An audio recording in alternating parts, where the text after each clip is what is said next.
Ang kwentong ito ay hango sa totoong buhay. Mula ito sa isa nating kabayan na itago na lang natin sa pangalang Mac. Walang eksaktong taon. Candon, Ilocos. Tahimik na naglalakad ang pangkat na mga sundalo sa gubat na tila may kung anong tinutugis. Nakailera ang mga ito at nakakubli sa mga damuhan. Maingat na sinusuyod ang kapaligiran. Sinisigurado ang bawat hakbang. Nang bigla na lang bumulusok ang malakas na kidlat mula sa kalangitan. Tumama ito sa sentro ng pangkat, dahilan para tumilapon sa malayo ang mga ito. May ilang nasawi dahil napuruhan ng malakas na bultahe ng kuryente. Ngunit may ilang nakaligtas. Kabilang na dito ang binatang si Mac. 25 taong gulang. Kakapasok pa lang bilang sundalo. Bata pa lang pinangarap na nito ang propesyon dahil na din sa kanyang ama na dating kasapi ng mga rebelde. Bigla na lang itong nawala at hindi na bumalik pa. Ipinangako ng binata na siya mismo ang tutugis sa ama pagdating ng araw. Umuugong ang tenga ni Mac dahil sa lakas ng pagsabog. Hindi na rin ito maigalaw ang katawan dahil nalamog ito nang tumama sa puno ang kanyang likod. Lumalabo man ang paningin. Pinilit ng binata na tumayo ngunit ayaw makisama ng mga paa.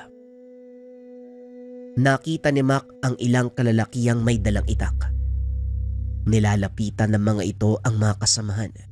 Sinisiguradong wala nang mabubuhay. Napapikit na lang ng mata ang binata at tinanggap ang kapalaran. Tay, mukhang hindi ko na matutupad ang pangako ko sa'yo. Hanggang dito na lang siguro ko. Wika ng binata sa isipan. Naramdaman nito ang yapak ng paa ng mga kalaban. Idinilat ni Mac ang mga mata at akmang magsasalita. Nang bigla siyang tutukan ng itak sa leeg ng isa sa mga kalalakihan. Huwag kang gagalaw. Makakasama sa iyong pagkilos. Mga kasama, nandito na ang hinahanap natin. Pero mukhang matindi ang pinsala sa katawan nito. Pinagtulungang buhati ng mga kalalakihan si Mac. Nawalan ito ng malay. Kaya hindi na namalaya ng binata kung saan siya dinala. Nagising na lang ito sa loob ng isang kubo. Nakabenda ang buong katawan. Nang magtangkang bumangon, napansin itong nakatali na ang mga kamay. Kalma lang bata. Hindi ka pa pwedeng kumilos. Huwag kang mag-alala. Nasa ligtas na lugar ka. Bakit niyo ako dinala dito? Anong kailangan niyo sa akin? Hindi ako may kailangan sa'yo kung hindi si Amo. Pero hindi ka pa pwedeng tumayo. Kaya magpagaling ka muna at doon ka umarap sa kanya pag nasa maayos na kondisyon na ang katawan mo. Pwede bang malaman kung nasaan ako, kaibigan? Hindi ko pwedeng sabihin. Sa ngayon mapanatag ka na walang mangyayaring masama sa'yo at hindi kami kalaban. Mga rebelde kayo. Paano mong nasabi na hindi kayo kalaban? Tinambangan niyo kami. Pinagpapapatay ang mga kasama ko. Kailangan yun para walang makaalam ng totoo naming pakay. At saka itatama ko lang yung sinabi mo. Hindi kami rebelde. Sige na, magpahinga ka na muna. Maya-maya darating na ang pagkain. Kumain ka at magpalakas dahil kakailanganin mo yun. Matapos ay lumabas ng silid ang binata. Muli namang nahiga si Mac. Pilit na iniisip kung ano ang pakay ng mga kalalakihan sa pagliligtas sa kanya. Ilang araw ang lumipas. Tuluyang gumaling ang sugat ng binata. Tinanggal na rin ng mga kalalakihan ang tali sa kanyang mga kamay. Hinayaang makapaglakad-lakad. Bantay sarado ng mga kalalakihan. Armado ng itak at sibat ang paligid ng maliit na pamayanan. Bagay na ipinagtataka ni Mac dahil ng mga sandaling nakaengkwentro niya ang grupo, may malakas sa pagsabog na tila mula sa isang mataas na kalibre ng sandata. Mahigit 2 linggo na ring nananatili si Mac sa lugar. Ngunit ni isa ay wala itong kilala. Hindi rin siya kinakausap ng mga tao, maliban na lang sa isang binata na palaging naghahatid sa kanya ng pagkain. Nakaupo si Mac sa atangan ng kubo nang lapitan nito ng binata na itago na lang natin sa pangalang Sagal. May dalang tasa ng mainit na kape at ilang perasong nilagang kamote. "Magmerienda ka muna, bata. Medyo maaga pa para sa hapunan. Ano, kumusta ang mga sugat mo?" "Medyo maayos na. Maraming salamat, Sagal, ha. Kaso nga lang hindi mo pa rin sinasagot ang matagal ko ng tanong sa'yo. Bakit niyo ako dinala dito at sino ang nag-utos?" "Pasensya na, Mac. Pero hindi ko talaga pwedeng sabihin ang dahilan. Kabilin-bilin na ng pinuno namin. Antayin siya. Siya mismo magsasabi sa'yo ng lahat ng bagay." "Ay nako, nababagot na tuloy ako. Kung hindi lang dahil sa mga batang nakikipag-usap sa akin, malamang baliw na ako eh." "Mas mabuti ang ganun, Mac, kaysa malaso ng pag-iisip mo sa mga maling naririnig sa lipunan. Mauna na muna ako. May lakad pa kami." "Ha? Maggagabi na. Saan kayo pupunta?" "Hindi pwedeng sabihin. Sige na, alis na ako." "Ay nako, sandali lang. Pwede bang sumama?" "Sa ngayon hindi pa.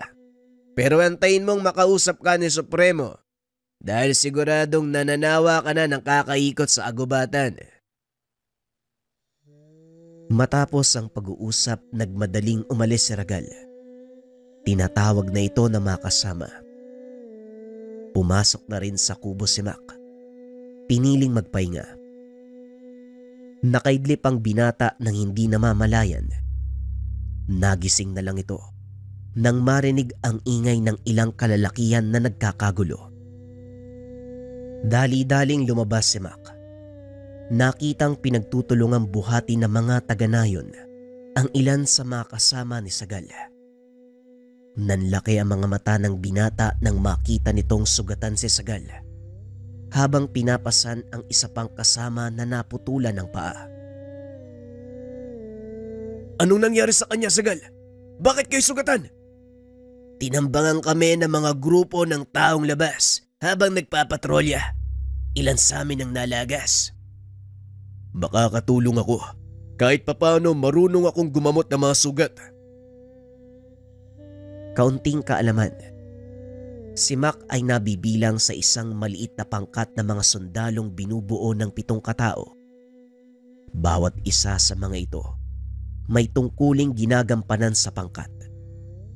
Si Mac, siya ang nakatalaga na magbigay ng medikal na atensyon sa mga kasamahan kung sakaling masugatan ang mga ito habang nasa engkwentro. Tapos ng kursong medisina ang binata, ngunit hindi ito nagpatuloy sa pagdodoktor. Piniling maging sundalo upang hanapin ang nawawalang ama. Balik tayo sa kwento. "Kakailanganin ko ang lahat ng tulong na makukuha ko. Wala kaming mga doktor. Lahat ng nalalaman namin ay paunang lunas lang, Mac. Kaya gawin mo ang nararapat." "Walang problema. Dali niyo sila sa bahay pagamutan. Maganda ng mainit na tubig at malinis na tela. Maging mga kasangkapan ng pagtatahi sa sugat ay dalin din." "Yan ang problema namin dito. Dahil wala kaming mga kagamitan sa pagsasagawa ng operasyon." "Walang problema. Ikuha niyo ako ng mga buho ng sariwang bulo. Damihan niyo. Buhok mula sa batok ng kabayo. Damihan niyo din." "Anong gagawin mo sa bulo at buhok ng kabayo?" "Ang bulo ay gagamitin kong panghiwa kung sakaling kakailanganin. Ang buhok ng kabayo naman na nasa batok, gagamitin ko bilang sinulid. Sige na." Dali-daling kumilos ang mga tao sa baryo. Pagbalik ay dala na ang mga hinihinging gamit ni Mac. Sa mga hindi nakakaalam, ang balat ng bulo ay mainam na gamiting panghiwa dahil napakatalas nito. Sa katunayan, ito ang ginagamit ng mga paltera noong araw, pangputol ng pusod ng sanggol na kakapanganak pa lamang. At ang buhok na nagmula sa buntot o batok ng kabayo, ginagawang pangtahi dahil sa taglay nitong tibay. Nandito na ang mga hinihingi mo. Magsabi ka pa kung anong kailangan. Sa palagay ko wala na. Simulan na natin ang... Hindi na ituloy ni Mac ang sasabihin dahil nang sumilip sa kubo. Nakita nitong may mga malay ang pasyente. May problema ba, Mac? Oo. Hindi mo sinabi na may mga malay pala ang pasyente. Kaya mo bang kumuha ng balat ng puno ng edyal? Edyal? Hindi ba lason ng dagta ng punong yon? Lason kung kakainin mo. Pero mabisang pampahid kung gagamitin mo sa sugat. Bilisan mo. Kakailanganin ko ng marami. Kahit sugatan, dali-daling kumuha ng balat ng edyalang binata. Mabuti na lang napapalibutan ng ganong uri ng puno ang nayon, kaya hindi na nahirapan si Sagal. Pagbalik nito ay hindi na nag-atubiling magsimula ang binata. Habang nanggagamot, pinagmamasdan nito ni Sagal. Hindi nga nalalayo ang ugali mo kay Supremo. May sinasabi ka, Sagal? Wala naman. Sige na, ituloy mo na ang ginagawa mo, Mac. Pasensya na sa abala. Malapit na ako matapos. Isang tao na lang ang kailangan kong gamutin. Kaya maiga ka na nang matapos na ako. Nahiga si Sagal. Nilinis ni Mac ang sugat nito. Namangha si Sagal sa talento ni Mac. Hindi niya akalaing ganong kahusay sa larangan ng medisina ang binata. Saan mo natutunan ng lahat ng ito? Hindi biro ang ganitong kaalaman, Mac. Sabihin na lang natin na nakikinig ako sa guru ko na nag-aaral pa ako. Ayos ah. Masikreto ka din pala. Hindi naman. Lahat ng inilapat kong kaalaman batay sa pagsasanay na pinagdaanan ko noon. Ang pangkat ko ay binubuo ng hindi pangkaraniwang mga sundalo. May abogado, doktor, arkitekto, guro, mga propesyon na kung tutusin, taliwas sa larangang pinasok namin. Pero eto kami, tinataya ang buhay para sa bayan. Bakit mo nga pala naisipang magsundalo kung hindi mo mamasamay ng tanong ko? Bagyang natigilan si Mac dahil personalang dahilan kung bakit siya pumasok bilang sundalo. Sensitibo ang dahilan ko, Sagal. Dahil sa isang tao na minsan kong tiningala, isang marangal na sundalo. Ngunit tinalikuran ang paglilingkod sa bayan para maging rebelde. Ganun ba? Nakakalungkot naman. Anong uri ba ng tao yung hinahanap mo? Grabe yung pagnanais mo na makita siya eh. Umabot ka pa talaga sa punto na iniwan mo ang pangarap mo para lang sa kanya. Ngumiti si Mac sabay iling. Ayos ka din ano? Tinatanong mo ko ng mga bagay tungkol sa akin pero hindi mo sinasagot ang tanong ko. Pasensya na. Napagutusan lang ako eh. Salamat nga pala sa pagtulong mo sa amin. Matanong ko lang uli ah. Bakit mo yung ginawa? Ang alin? Yung tulungan kayo? Di ba nga ang sabi ko, isa akong doktor. Wala pa nga lang lisensya. Kahit na biniyag ka namin at napatay ang mga kasama mo, walang pinipiling tawang propesyon. Kahit kalaban o kakampi, basta nangangailangan ng tulong, tutulungan ko. Angal ka, kagaya ni Supremo. Biglang natigilan ang binata nang mapagtantong nadulas na naman. Magsabi ka nga ng totoo, Sagal. Sino ba yung Supremo na kanina mo pa binabanggit? At saka bakit mo siya inahambing sa akin? Nako, naloko na, hay nako. Bukas malalaman mo. Darating ang kanyang pangkat mula sa kabilang himpilan. Makikilala mo na ang taong tinutukoy ko. Talaga bang hindi mo pwedeng sabihin sa akin kung sino ang taong yun? Pasensya na, pero hindi talaga pwede, Mac. Ay nako, bahala ka nga dyan. Magpahinga ka na. Nang bumilis maghilom yung mga sugat mo. Tumangulang si Sagal bilang tugon. Matapos ay lumabas na si Mac sa kubo. Habang naglalakad ito pabalik sa kanyang tinutuluyan, sinalubong ang binata ng ilang kalalakihang natulungan. Nagpasalamat ang mga ito. Nag-abot ng mga basket ng prutas at kung ano-anong makakain. Napangiti si Mac at nagpasalamat sa mga tao. Nang umalis ang mga ito ay nagpatuloy na si Mac sa pagpasok ng kubo. Ngunit naantala ito muli nang tawagin siya ng matandang babae. Sandali lang, iha. May gusto sana akong ibigay sa iyo bilang pasasalamat sa pagliligtas sa buhay ng aking anak. Inilahad ng matanda ang kanyang kamay. Ipinakita ang kwintas na gawa sa itim na bagay. Naku, hindi na po kailangan. Ginawa ko lang po yung nararapat. At siguro kung sino man ang anak nyo, kung ako nasa kalagayan niya, yun din ang gagawin niya.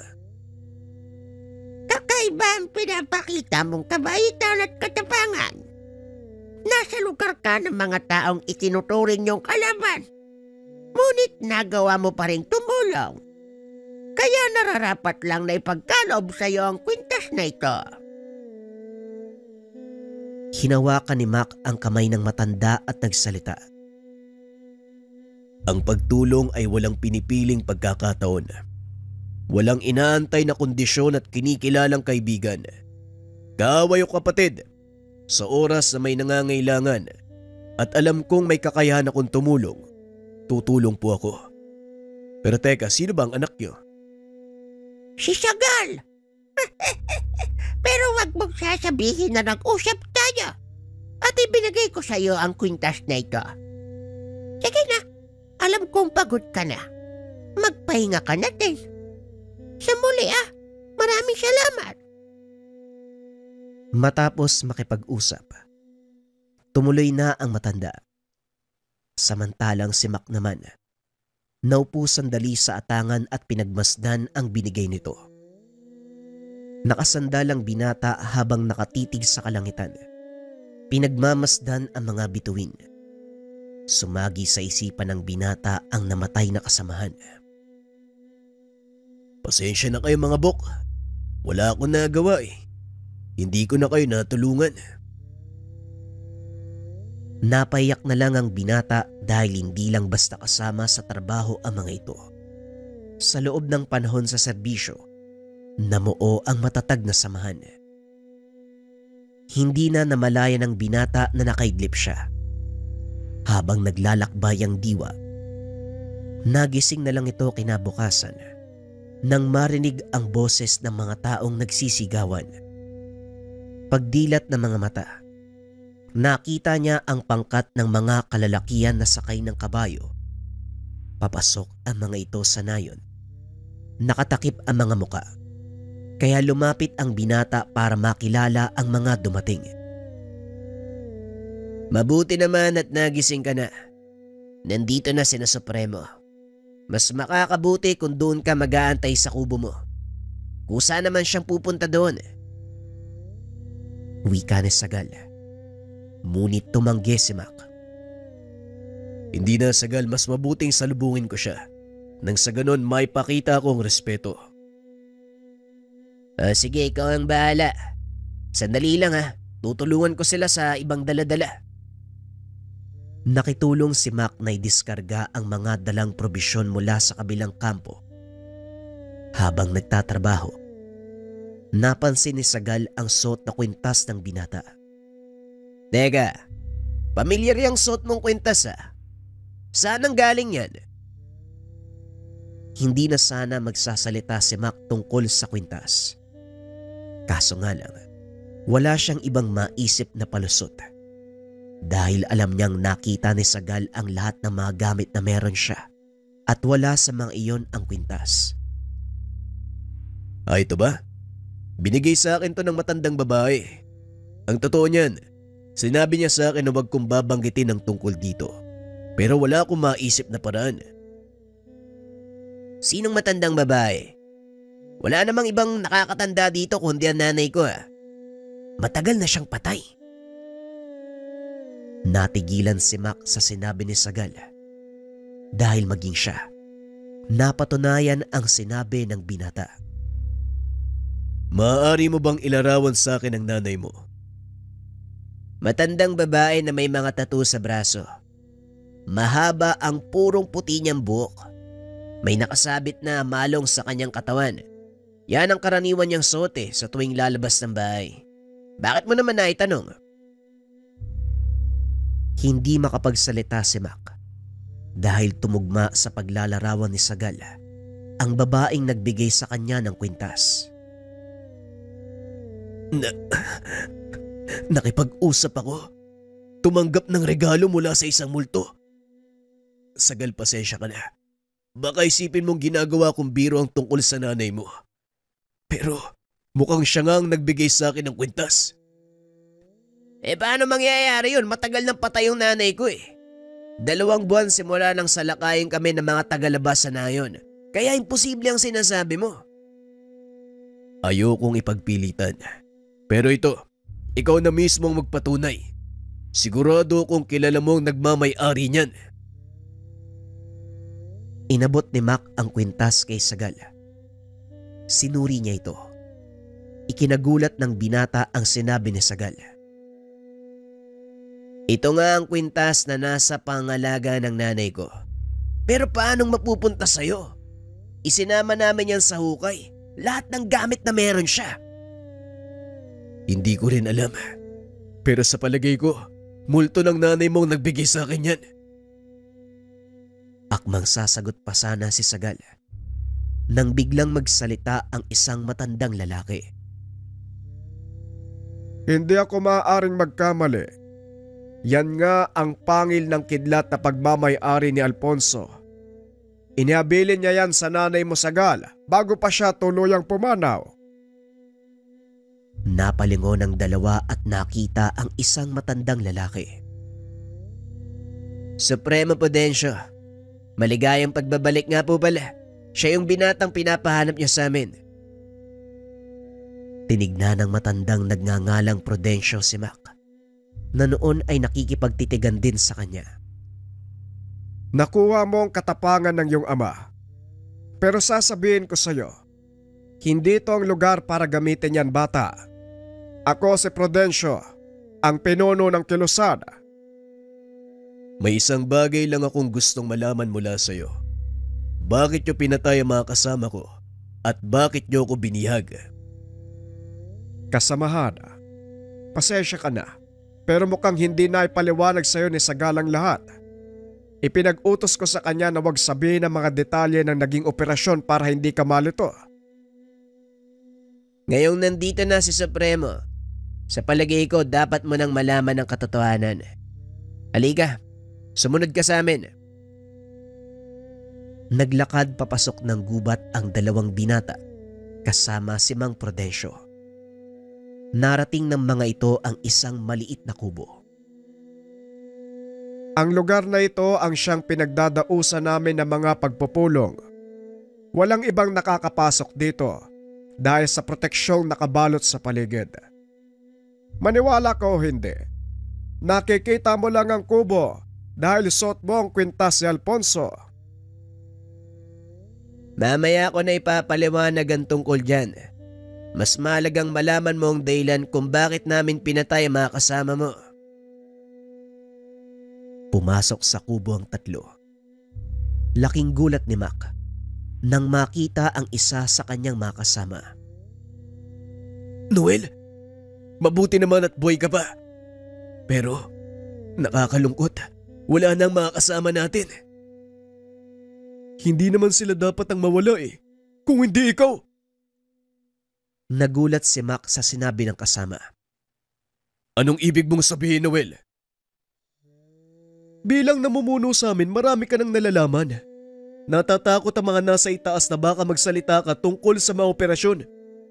Kaya nagdesisyon sila na ipatumba ka, kaso naunahan kami ng mga rebelde. May mga tao sila sa loob at mukhang protektado ka nila. Normal na protektahan namin ang anak ni Mang Alfonso dahil malaki ang utang na loob ng samahan namin sa kanya. Kung hindi dahil sa taong yun, malamang matagal na kaming nawalan ng pag-asa. Angkan nga kayo ng mga traidor sa bayan. Wag na wag mong tatawaging traidor ang tatay ko. Hindi mo alam ang totoong nangyari, kaya wag mo siyang huhusgahan. Itinuring ko kayong kapatid at mga kaibigan. Pero hindi ko alam na kayo pala mismo ang papatay sa akin. Nakuha na rin natin ang lahat ng impormasyon sa taong ito. Mas makakabuting hindi na siya mabuhay. Sandali lang, Mang Prudencio.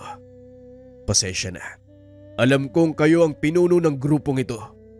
Pero hihilingin ko sana na ibalato niyo sa akin ang taong yan. Kung hindi labag sa kalooban mo at sa tingin mo hindi ka uusigin ng konsensya, sige, ikaw ang tumapos sa taong yan. Hindi, Manong. Hindi ko siya papatayin. Gusto ko magpadala ng mensahe sa mga dati kong superior. Ibig sabihin, tinatalikuran mo na ang gobyernong pinaglilingkuran mo gaya ng ginawa ni Alfonso. Alam kong may dahilan si tatay kung bakit siya sumanib sa mga rebelde. At siguro ito yon. Kaya Noel, ikaw ang magsisilbing ehemplo sa mga taong nagtraidor sa tatay ko.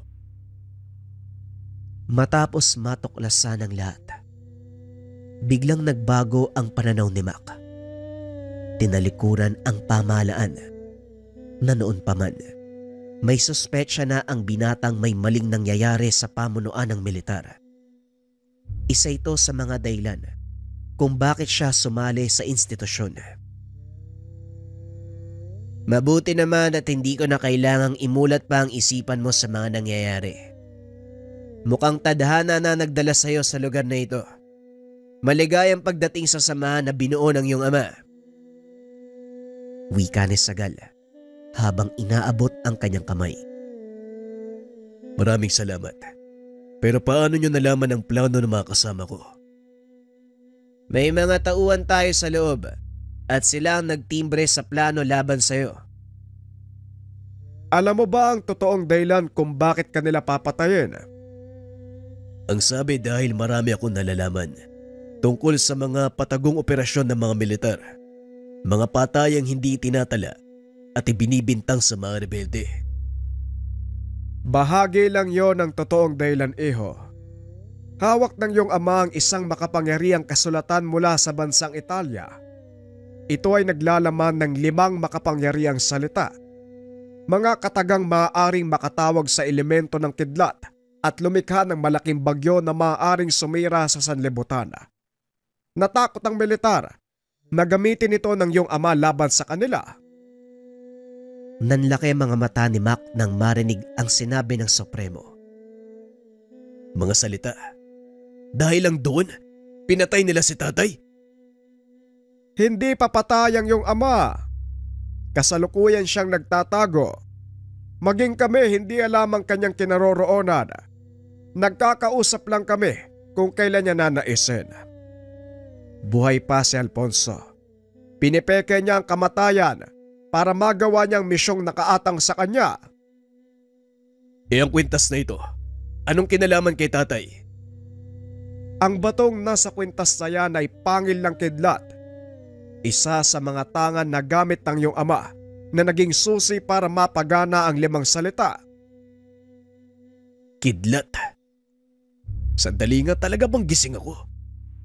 Baka nananaginip ako ah. Hindi ako naniniwala sa mga sinasabi niyo. Paano mangyayari yun? Wala ngang alam si tatay tungkol sa mga sinasabi niyo eh. Tama ka. Wala ngang alam ang tatay mo pagdating sa lihim na karunungan. Ngunit nang ihabilin sa kanya ang aklat ng 5 salita, doon nagbago ang buhay ng iyong ama. Tinutukan niya ang pag-aaral ng mga salita hanggang sa makabisado niya ito at magawang gamitin. Ang totoo niyan, si Sagal ang nag-iisang estudyante ng iyong ama. Ganun pa man, malaking katanungan pa rin para sa akin kung paanong napunta sa iyo ang pangil ng kidlat. Sa pagkakalam ko, dinala ito ni nanay sa hukay. Hindi ko rin alam, Sagal. Siguro sa paglaon, mahanap natin ang mga sagot sa tanong na yan. Sa ngayon, makampante tayong walang mangyayaring masama.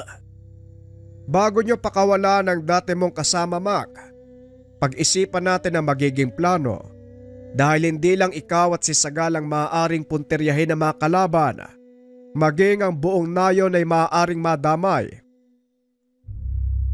Matapos ang pag-uusap, dinala ni Sagal si Noel palabas ng nayon.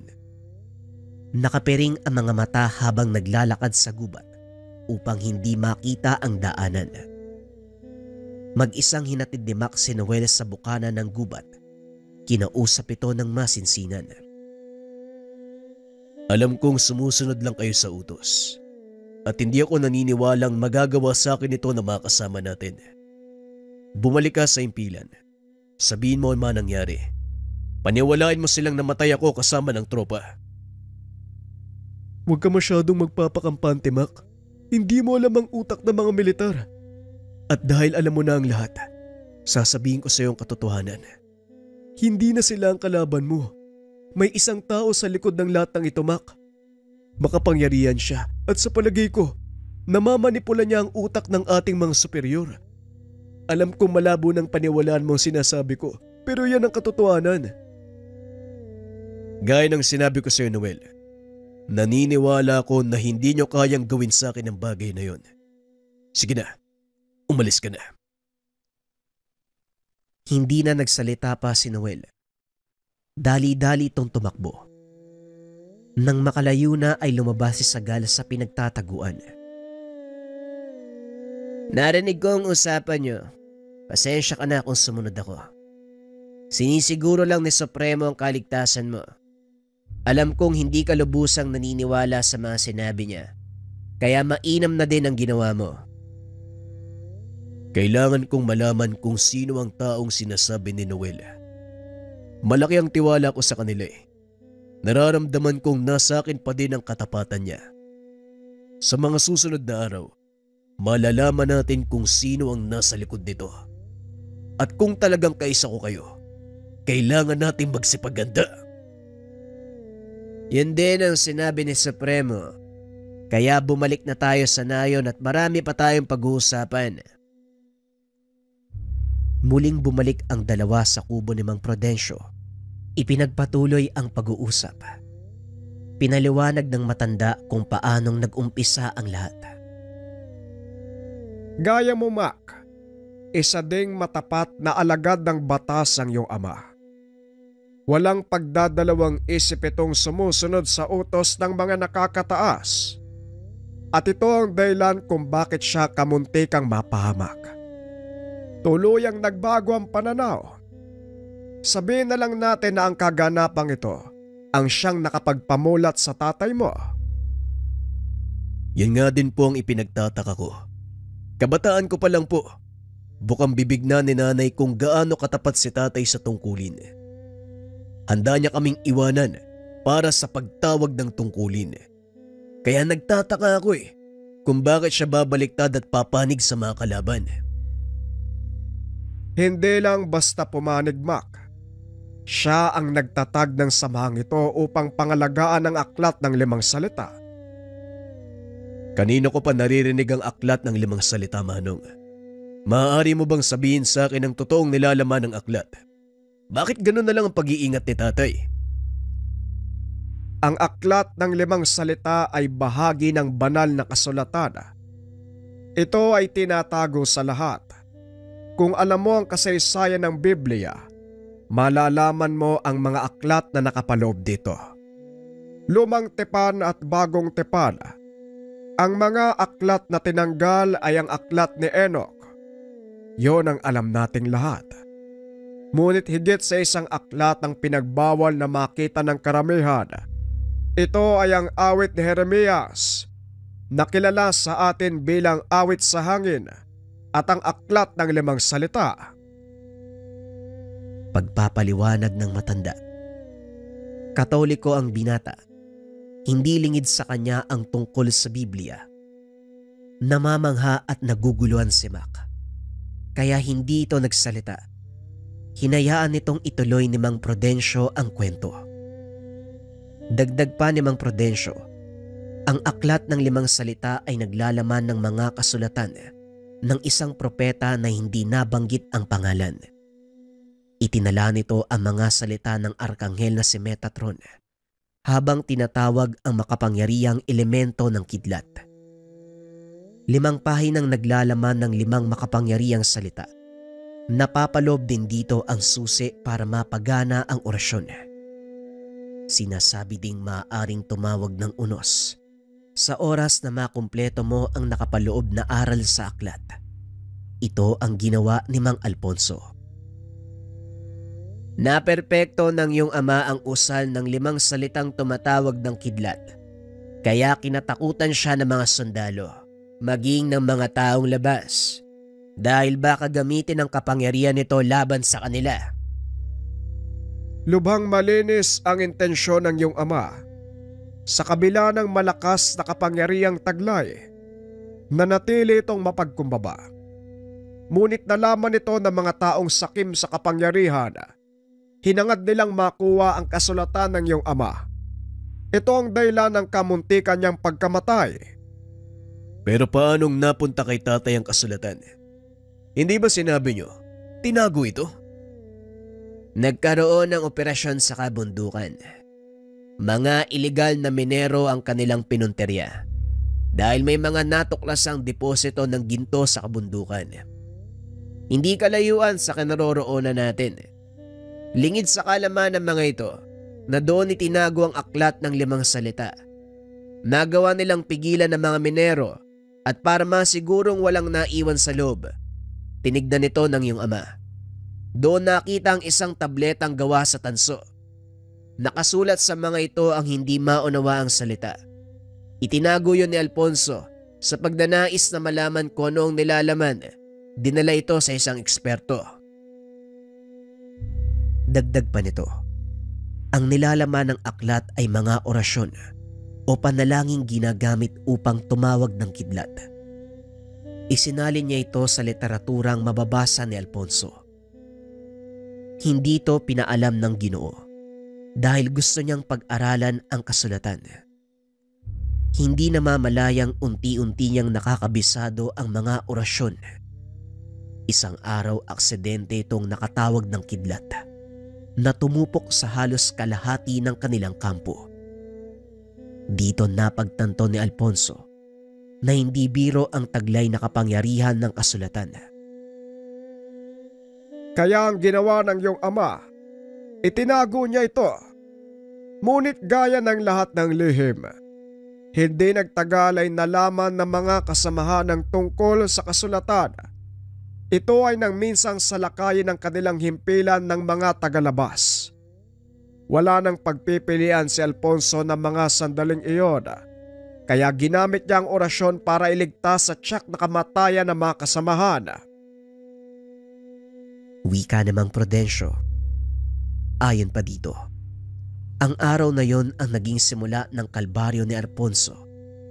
Hindi siya nilubayan ng mga kasamahan hanggang sa makarating na ito sa kanyang mga opisyal. Nagmatigas ang Ginoo. Hindi inilabas sa mga kasulatan, dahilan para kasuhan siya ng pagtataydor sa bayan. Tumakas si Alfonso upang pangalagaan ng sarili at mga kasulatan. Dito sila nagkakilala ni Mang Prudencio. Bata pa ako nang makilala si Supremo Alfonso. Iniligtas niya kami sa aking inang babaylan mula sa mga tagalabas. Malaki ang utang na loob ng mga katribo ko sa kanya. Kaya bilang ganti, kinupkup namin si Supremo at kalaunan naging pinuno ng aming pangkat. Pagpapaliwanag ni Sagal. Nakikinig lang si Mac sa mga kwento ng dalawa. Pinagtatagpi-tagpi ang mga pangyayari. Napagtanto ng binata na hindi sila sadyang iniwanan ng ama. Ginawa lang nito ang nararapat para sa kaligtasan ng kanyang pamilya at ng nakararami. Kung makapangyarihan ang aklat na hawak ni tatay, bakit kailangan niyang magtago? Hindi ba kaya niyang protektahan ng sarili laban sa mga taong gustong kumuha ng aklat sa kanya? Tumayo si Mang Prudencio. Kumuha ng isang bote ng lambanog at baso. Nilapag sa mesa. Tinagayan si Mac at pinagpatuloy ang kwento. Tama naman ang iyong sinabi. Kaya ng tatay mo na protektahan ang kanyang sarili. Ngunit ang kapangyarihang taglay ng mga kasulatan, elemento ng kidlat, maaari niyang tawagin ang mga ito, pero hindi niya kontrolado kung saan maaaring patamain. Kaya mas pinili niyang lumayo kaysa marami ang madamay kung sakaling gamitin niya ito. Hindi ba sinabi niyo sa akin na naging mag-aaral ni tatay si Sagal? Kung ganun, may natutunan ka rin mula sa kanya. Tumpak, naalala mo ba ang malakas sa pagsabog bago ka namin matagpuan? Oo, nagtataka nga ako eh. Nilibot ko ang buong nayon pero wala akong nakitang anumang bomba o armas na maaaring magdulot ng ganong kalakas sa pagsabog. Yon ang kapangyarihang taglay ng kasulatan, Mac, na siyang ikinakatakot ng iyong ama na mapunta sa maling kamay. Ngayong malinaw na sa iyo ang lahat, ano ang desisyon mo? Hindi na ako maaaring bumalik sa pagiging sundalo. Dahil sa mga oras na ito, malamang alam na ng mga superior ko ang nangyari. At iisipin nilang patay na ako. Mas makakabuting manatili muna ako dito. Hanapin si tatay para mas malinawan at matulungan ko sa kanyang adikain. Kung yan ang iyong desisyon, hindi ako tututol. Sa kabila ng lahat, tatay mo pa rin ang dahilan kung bakit nabuo ang nayong ito. Sige na, malalim na ang gabi. Alam kong pagod tayong lahat kaya magpahinga na kayo. Matapos ang pag-uusap, iniwan ni Sagal at Mac si Mang Prudencio. Lingid sa kalaman ng dalawang binata na naroon lang din sa lugar si Mang Alfonso. Matagal na panahon kaming hindi nagkita ni Mac. Tignan mo siya ngayon, Prudencio. Matipuno kagaya ng kanyang ama. Kahit kailan talaga, basta-basta ka na lang sumusulpot. Paano kung bumalik yung dalawang yon? Anong gagawin mo? Kumalma ka, kaibigan. Hindi na babalik ang mga yon. Pero salamat sa pagpapaliwanag ng lahat. Alam kong malinaw na kay Mac ang dahilan kung bakit kinakailangan ko silang iwanan ng kanyang ina. Hindi mahirap paintindihin ng anak mo, Alfonso.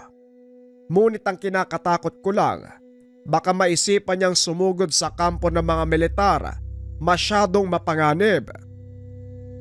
Hindi malayong mangyari ang sinasabi mo, kaibigan. Pero kilala ko ang batang yan. Alam kong hindi siya gagawa ng anumang hakbang na maaari niyang ikapahamak. Sana nga ganun ang mangyari. Pero bakit ka ba nandito? Hindi ba delikado sa iyo ang lumabas? Gusto ko lang masigurong nasa maayos na kalagayan si Mac. Pwede bang iabot mo sa kanya ang papel na ito? Ano naman ang laban niyan? Kapirasong orasyon mula sa aklat ng 5 salita. Susi upang mapagana ang proteksyong taglay ng sotyang pangil ng kidlat. Makakarating sa kanya. Ikaw ba anong balak mo? Magtatago ka na lang ba habang buhay? Hindi, kaibigan. Nag-aantay lang ako ng tamang pagkakataon.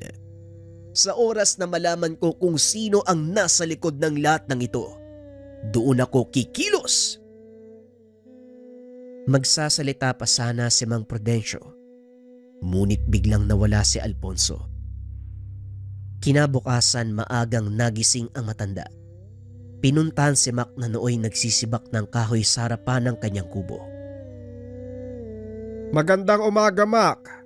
Ipaubaya mo na ang gawain yan sa mga kasama natin. Halika, sumunod ka. Tumayo ang binata at sumunod sa matanda. Napadaan ang mga ito sa kubo ni Sagal, na noon ay pupungas-pungas pang lumabas ng pintuan. Magandang umaga, Supremo. Saan ang lakad natin? Kami lang ni Mac ang aalis. Maiwan ka muna dito sa nayon. May mahalagang bagay lang kaming aasikasuhin. Maliwanag, Supremo. Mag-iingat po kayo. Nagpatuloy ang dalawa sa paglalakad. Nagtaka si Mac dahil pumasok ang mga ito sa kagubatan kung saan naroon ang kubo na pinagkanlungan nila kay Noel. Anong ginagawa natin dito, Manong? Hindi ba dito nyo kinulong si Noel? May ipapakita ko sa iyo na hindi kailangang malaman ng karamihan. Eto, tanggapin mo. Basahin ang nilalaman ng papel na yan. Inabot ng matanda ang kaperasong papel na ibinigay ni Mang Alfonso. Nagulat ang binata. Kilala niya ang sulat kamay na iyon. Sulat kamay ito ni tatay. Anong ibig sabihin ng nakasulat dito? Yan ay mga orasyon upang mapagana ang proteksyong dala ng suot mong pangilang kidlat. Kapirasong kaalaman mula sa iyong ama. Pakaingatan mo ito, Mac, dahil malaki ang maitutulong nito sa iyo. Pero kaakibat ng malakas na kakayahang taglay ng pangil na yan, malaking responsibilidad. Alam ko po, Manong. Pero paano ko mapapagana ang dasal? Wala nga akong alam sa mga ganitong bagay. Maging ang tatay mo ay walang alam tungkol sa aklat ng 5 salita, pero nagawa niya itong gamitin. Patunayan mong anak ka ni Alfonso. Maiwan na muna kita dito. Huwag kang babalik ng nayon hanggat hindi mo natututunang pagganahin ng mga orasyon. Napakamot na lang ng ulo ang binata dahil wala siyang alam kung ano ang gagawin at saan magsisimula. Naupo si Mac sa atangan ng kubo. Pinag-aralang mabuti ang mga nakasulat sa papel. Hango ito sa salitang Latin, kaya medyo nahirapan ang binatang magbigkas. Ngunit kalaunan, nagawa niya itong basahin ng maayos. Maging ang pagkakasunod ng mga salita ay nagawang iayos. Hawak-hawak ni Mac ang pangil ng kidlat. Nang banggitin niya ng maayos ang mga salita, biglang kumislap ang kwintas. Nagulat ang binata at hinagis niya ito, dahilan para tumama sa bato at lumikha ng malaking pagsabog. Anak ng tipaklong! Anong nangyari? Bakit sumabog? Samantala, dinig sa nayon ang pagsabog kaya nataranta ang mga tao. Saan ang galing ang pagsabog na yun, Supremo? Nasaan si Mac? Huwag kang mag-alala. Walang masamang nangyayari. Maya-maya lang, nandito na ang binatang yon. Ilang sandali ang lumipas. Nakita ni Sagal si Mac na naglalakad papasok ng nayon. Punong-puno ng alikabok ang damit nito at parang dinaanan ng bagyo ang buhok. Anong nangyari sa'yo? Bakit parang galing ka sa hukay? Mahabang kwento, pero may maganda akong balita, Mang Prudencio. Kung ano man ang balitang yon, wag mo nang sabihin. Alam ko na yan. Mabuti naman na tanda ka na. Sumunod kayo ni Sagal sa akin. Pumasok ang tatlo sa kubo ng matanda. Nakita ni Mac na seryoso ang mukha nito. Maya-maya ay lumitaw mula sa sulok ang isang lalaking nakatalukbong. Sinong taong yan, Supremo? Siya ang tao natin na nasa kampo ng mga militar. Kinumpirma niya kung sino ang may pakana ng lahat. Naghahangad na makuha ang aklat ng 5 salita mula sa iyong ama, Mac. Hindi na ako magpapakilala, pasensya na. Pinangangalagaan ko lang ang kaligtasan ng aking pamilya. Nakasaad sa sulat na ito ang binigay ko kay Supremo, ang pagkakakilanlan ng totoo nating kalaban. Kalakip din ito ang mga impormasyon at mapa ng kinaroroonan nila. Positibong naroon ang taong yan, kaya kumilos na kayo hanggat maaga. Maaaring lumipat sila ng lokasyon. Anong plano, Supremo? Ano pa nga ba? Kailangan na nating kumilos. Mac, handa ka na bang sagupain ng totoo mong kalaban? Hindi ako sigurado, pero nandito na tayo. Mabuti kung ganon. Iipunin ko ang mga kasama natin. Magpaplano ng pagsalakay sa lalong madaling panahon. Kailangan ng wakasan ang kaguluhang ito. Masyado ng maraming nadadamay. Matapos maibigay ang impormasyon, mabilis na umalis ang lalaki. Hindi na nagtanong pa si Mac.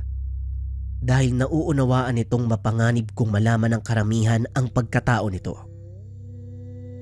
Pagsapit ng hapon, nang masigurong handa na ang lahat, nagsimula ng kumilos sina Sagal. Kasama si Mac nagpaiwan sa nayon si Mang Prudencio. May inaantay itong dumating, ilang kasamahan mula sa kabilang nayon. Huwag kang mag-alala, biyasa sa pagtugis sa mga kasama ko. Mga maangaso sila, mula sa tribo sinanay sila mula pagkabata para sa ganitong trabaho. Mas mabuti kung ganun. Dahil kakailanganin kong kagaya nila sa misyon natin. Kailangan nating marating ang kinaroroonan ng kalaban bago pa man nila malaman na naroon na tayo. Pag-uusap ng dalawa. Sinundan nila ang direksyon na binigay ng espiya. Narating ang isang maliit na pamayanan. Napapaligiran ito ng mataas na bakod na gawa sa kawayan. Sa pasukan, may mga nagbabantay na armadong kalalakihan. Mukhang napakadami nila. Ilan lang tayo. Huwag kayo magsasayang ng oras. Hanggat maaari huwag gagawa ng ingay. Wika ni Sagalas sa kanyang mga kasama. Umabante ang mga ito ng marahan papunta sa pasukan ng kuta. Gamit ang mga sumpit tinira ang mga bantay ng mga balang may malakas na pampatulog. Hindi man lang namalaya ng mga tao sa loob na nakapasok na ang grupo ni Mac. Sumunod ang dalawa. Nang makapasok ay walang pagdadalawang isip na pinagbabaril ng binata ang mga kalaban. Nataranta ang lahat. Lumabas sa isang kubol ang matandang lalaki na nakasuot ng magarang damit. Anong kaguluhan to? Sino kayong mga pangahas na pumasok sa muntikong kampo? Kami ang dapat magtanong sa iyo ng bagay na yan. Anong kailangan mo sa gubat na ito? Pamilyar ka sa akin. Ikaw ba ang anak ni Alfonso? Yung taong nagtago ng aklat ng 5 salita? Ano naman ngayon kung ako ang taong yon? Tingnan mo nga naman. Hindi ko na pala kailangang lumayo. Tama nga ang payo sa akin ng isang kaibigan. Kapag nangangaso, kailangan mong hanapin ang anak. Kung nasaan ito, siguradong naroon din ang kanyang mga magulang. Ngayon sabihin mo sa akin, nasaan ang iyong ama? Pasensya na, pero hinahanap ko din ang tatay ko. Matigas talaga ang ulo ng taong yan. Bakit hindi na lang niya isuko ang aklat sa akin? Wala namang pakinabang sa kanya. Kung ako si tatay, hindi ko rin ibibigay sa iyo ang aklat. Alam niyang hindi mabuti ang hangarin mo. Hindi mabuti. Masama bang gamitin ang kapangyarihan ng kidlat upang pamunuan ang isang naghihingalong bayan? Hindi demokrasya ang kailangan ng bansang ito, iho, kundi kamay na bakal na may kaunting kidlat. Ngayon malinaw na sa akin ang pakay mo. Nakita din kita. Wala ka ng takas. Nagulat ang matanda nang marinig ang boses ni Mang Prudencio. Sino ka naman? Pero hindi bali na. Total nandito na kayong lahat. Bakit hindi na lang nating gawing masaya ang tagpong ito? Itinaas ng lalaki ang kamay. Naglabasan sa paligid ang mga kalalakihang may hawak ng sibat at itak. Pinagbabaril ito ni Mac. Ngunit laking gulat ng binata, hindi ito tinatabla ng bala. Pasensya na. Hindi tinatabla ng bala ang mga patay na. Mukhang nakalimutan ko yatang sabihin sa inyo. May kakayahan akong bumuhay ng mga patay. Alam kong mesa demonyo ka. Nasabi na sa akin ng isa sa mga kasamahan ng patungkol sa iyo. Kaya kailangan ka naming pigilan bago pa mahuli ang lahat. Bahala kayo. Walang pumipigil sa inyo. Pero sa palagay ko, magsasayang lang kayo ng lakas. Ikinumpas ng lalaki ang mga kamay. Sumugod ang mga alagad nito. Sumugod si Ragal, kasama ang ilan sa mga katribo. Naiwan sa tabi ni Mang Prudencio si Mac. Pinagbasdang lumaban ang kaibigan. Ang taong yan ay si Leandro, manggagaway, kaya may kakayahan siyang bumuhay ng patay. Ito ang hindi ko napagandaan. Delikado tayo. Isang maling galaw lang, siguradong patay tayong lahat. Hindi mangyayari yon. Nakalimutan mo bang may tangan akong mutya ng kidlat? Huwag kang hangal, Mac. Hindi sapat ang taglay na kakayahan ng mutya kung ikukumpara sa kaalaman ng isang manggagaway. Kung mutya lang ang aasahan, talagang hindi tayo mananalo. Pero kung gagamitan natin ang utak, malaki ang pag-asa. Dali-daling tumakbo si Mac papunta sa likod ng kalaban habang inuusal ang mga dasal na nagpapagana sa kanyang tangang mutya. Matapos ay binato niya ito paitaas. Nagtago sa nakatumbang puno. Sinabihan si Mang Prudencio at Sagal na magsipagtabi. Saktong nakatalon palayo sa lugar si Sagal. Nang biglang tamaan ng kidlat ang hinagis ni Mac. Bumulusok ito papunta kay Leandro na naging dahilan ng agarang pagkatusta. Ngunit hindi pa nagtatapos doon ang laban. Mula sa mga abo, muling sumibol ang matanda. Wala din bang nakapagsabi sa'yo na hindi ako mapapatay ng pangkaraniwang kidlat? Naloko na. Anong gagawin natin ngayon?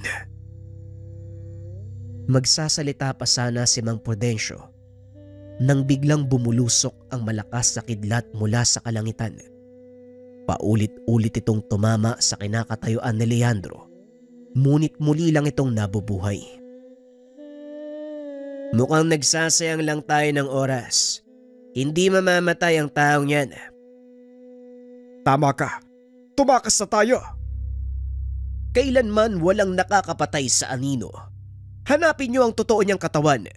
Sa ganung paraan matatalo niyo ang isang manggagaway. Nagulat si Mac nang marinig ang pamilyar na boses. Nang lingunin, nakitang nakatayo sa tabi ni Mang Prudencio ang kanyang ama. Sa wakas nagpakita ka din. Handa ka na bang isuko ang aklat ng 5 salita? Nananaginip ka, Leandro. Ginamit mo ang kakayahan mo para manipulahin ng militar. Sinira mo ang buhay ko dahil lang sa paghahangad ng kapangyarihan. Wala akong pakialam sa'yo. Tanging kapangyarihan lang pamunuan ng bansang ito ang aking nais. Babaguhin ko ang lipunan na punong-puno ng sakim at mapagkunwaring mga tao. Kailanman hindi mo magagawa yon. At lalong hindi ko hahayaan na gamitin mo ang kapangyarihan ng aklat ng 5 salita para sa walang kapakarang bagay. Kahit anong pagtutulong gawin mo, wala ka ring magagawa. Mapapasakin ang aklat sa ayaw at sa gusto mo. Tignan mo ang paligid, Alfonso. Inikot ni Mac ang tingin sa paligid. Nakita ang napakaraming patay na bumabangon. Walang iya ka talaga. Ikinumpas nito ang kamay na naging hudyat para sa mga alagad na sugurin si Mac. Ngunit umihip lang sa hangin si Alfonso. Biglang bumulusok ang mga sibat na gawa sa kidlat mula sa kalangitan. Hanapin niyo ang totoong katawan ni Leandro. Nang sa ganon magawa niyo siyang patayin. Ako nang bahala sa mga alagad niya. Naghiwa-hiwalay sina Sagal. Sinuyod ang buong paligid hanggang sa matagpuan ang kinaroroonan ng totoong katawan ng manggagaway. Nandito ka lang pala. Huli ka! Binunot ng binata ang baril sa tagiliran. Pinaulanan ng sunod-sunod na bala. Biglang nagsipagsigawan ang mga patay na bumangon. Muling nalusaw ang katawan. Walang iya ka! Paano mo ko natuton? Simple lang. Walang ibang punong nakapaligid sa lugar na ito, kundi mga sibukaw. Nakita ko nag-iisang puno ng balete at alam kong hindi yun pangkaraniwan. Matalino ka. Pero malaking pagkakamali ang pagpapakita mo sa akin. Muling itinaas ni Leandro ang kamay. Kinumpas. Nang biglang itulak ni Sagal si Mac. Isang malakas na kidlat ang tumama sa manggagaway na naging dahilan ng agarang kamatayan. Unti-unting bumalik sa dati ang paligid. Maging ang munting nayon ay nawala. Ilusyon lang pala ang lahat. Mabuti na lang at napansin ko ang punong yon.